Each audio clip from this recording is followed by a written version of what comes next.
Lutnick. He is our current U.S. Secretary of Commerce for Donald Trump. He's also the CEO of financial services juggernaut Cantor Fitzgerald, which is currently being run by his two sons. Howard Lutnick is an interesting fellow. He was recently on a podcast discussing his relationship, or lack thereof, with Jeffrey Epstein. We are in number 11, and he lives in number 9. And it was riddled with lies. The first lie is his connection to Jeffrey Epstein. So I was never in the room with him socially, for business, or for even philanthropy. If that guy was there, I wasn't going because he's gross. So for starters, they were in business together. They were invested into the same company. We can see that the signature of Jeffrey Epstein's right here, as well as the signature of Howard Lutnick. We even have an FBI intake form from a whistleblower from his company that states not only was he connected with Epstein, but there was fraudulent activity going on in his charity that has to do with 9/11. Now, how does this guy have to do with 9/11? His company, Cantor Fitzgerald, suffered 658 deaths that day, almost 1/4 of the total people killed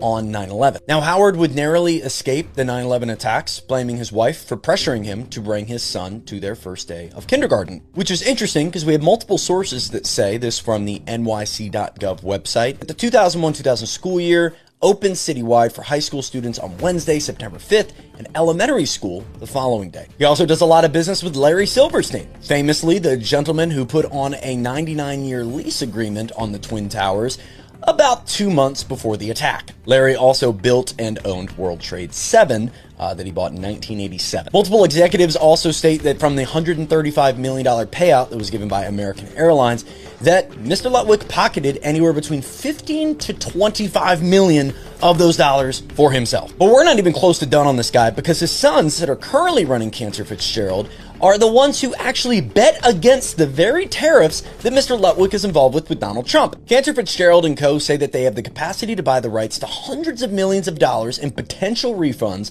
from companies who have paid Trump's tariffs. And since the Supreme Court recently ruled against these specific types of tariffs, Cantor is set to profit about 3 to 5x, around $10 million on this investment. And he and his sons have remained completely silent on it. Now, in the same interview where he says, "I'm never going to do business with this man, he's gross." It's gross. That guy's gross.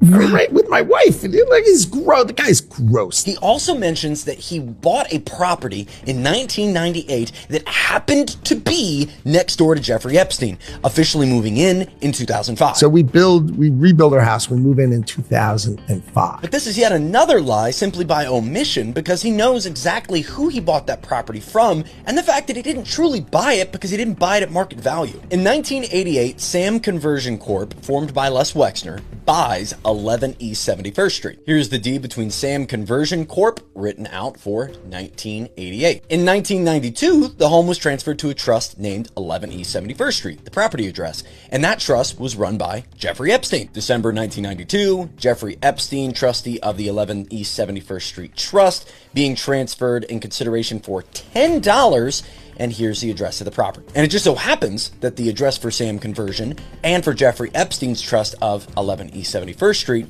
is the same exact address listed on the Limited Incorporated, which is the corporation that owns Victoria's Secret, run by Les Wexner. Then 1996, the Comet Trust buys the property. The Comet Trust, which the main trustee for that was a man by the name of Guido Goldman. Guido Goldman's father was the co-founder of the World Jewish Congress and president of the World Zionist Organization. But from the Comet Trust, it would then be transferred to Howard Lutnick for $10.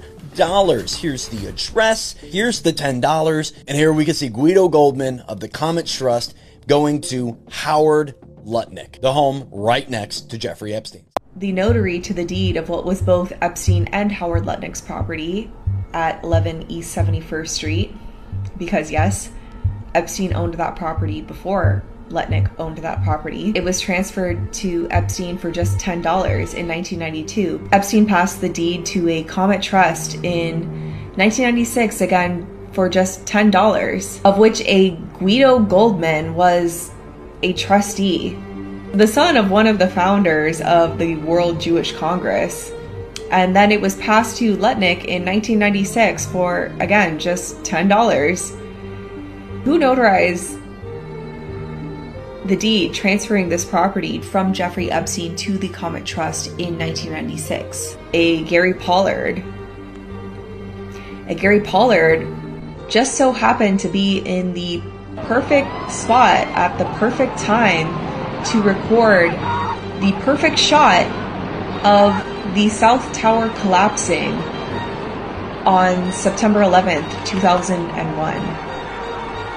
Is it just a weird coincidence that Jeffrey Epstein and Howard Lutnick owned 911 East 71st Street? He also claimed in this podcast that he only met him that one time at his property for a home tour. Your neighbor would like to invite you over for coffee. And he opens the doors, and there's a massage table in the middle of the room. And then he gets weirdly close to me. And he says, and the right kind of massage. But that story doesn't match up with the files, because in 2009, he wanted to speak with Jeffrey Epstein. In 2011, here's an email saying he needs to return your call. In 2011, also, they scheduled some drinks, and here's the confirmation that those drinks actually happened. Then they go to the actual island. And the island email is very interesting because it was actually sent by his wife. Now, my wife is standing here. So she looks at me, and I look at her, and we say, I'm sorry. We have to go. My wife and I decided that I will never be in the room with that disgusting person ever again. December 21st, 2012, Allison Lutwick sends an email to organize a meeting on Pedo Island. Also claimed no philanthropy efforts with Epstein. So I was never in the room with him socially, for business, or for even philanthropy. For $2,700 per person, you get a photo with Hillary. And Lutwick went ahead and invited Epstein to this fundraiser in 2015. Again in 2017, another dinner. And what does Epstein do? Let's give him $50K for it. It's for Howard. And the sister of Howard Lutnick,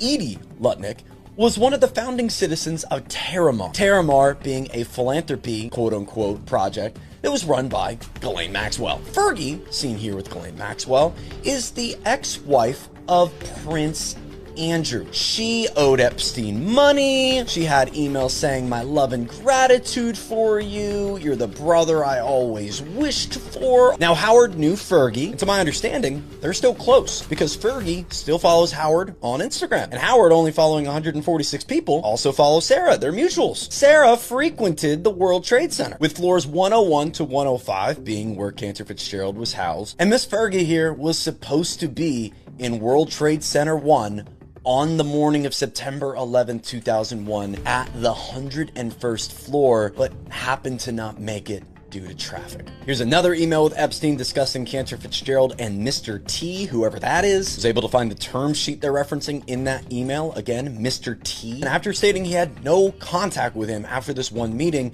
not only did he go to the island, they were also talking as late as 2018. In an email subjected Frick, Howard Lutnick says to Jeffrey Epstein, are you aware as to them building to block our park views?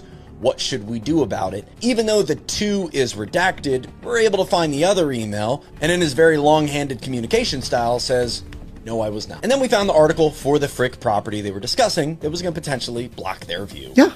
That's my story. A one and absolutely done. Howard Lutnick has historically used his powerful positions for financial gain, and by any standard, he is a liar. And one of the many liars that dwell within this den of corruption that we are slowly mapping out throughout the United States. Over a 14-year period, I did not have any relationship with him. I barely had anything to do with that person, okay?